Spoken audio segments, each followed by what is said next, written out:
আমরাও মনে করি যে বাংলাদেশ জাতিসত্তার ইতিহাসে শেরে বাংলা, সোহরাওয়ার্দী, তারপরে মাওলানা ভাসানী, শেখ মুজিবুর রহমান, জিয়াউর রহমান, জেনারেল ওসমানী, যোগেন মন্ডল থেকে শুরু করে অনেক মানুষের অনেক ভূমিকা আছে।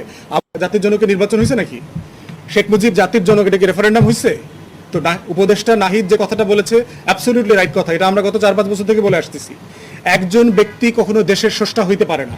এটা বাচ্চা জন্ম দেওয়ার মতো বিষয় না। রাষ্ট্র জন্ম দিতে হলে অনেক লোক লাগে। এই জন্য আমেরিকাতে যেটা আছে, ফাউন্ডিং ফাদার্স আছে, যে 49-50 জনকে তারা একসাথে তাদের জাতির জনক মনে করে, কারণ এই মানুষগুলো সবাই এই জাতি গঠনে ভূমিকা রেখেছে। আমরাও মনে করি যে বাংলাদেশ জাতিসত্তার ইতিহাসে শেরে বাংলা, সোহরাওয়ার্দী, তারপরে মাওলানা ভাসানী, শেখ মুজিবুর রহমান, জিয়াউর রহমান, জেনারেল ওসমানী, যোগেন মন্ডল থেকে শুরু করে অনেক মানুষের অনেক ভূমিকা আছে।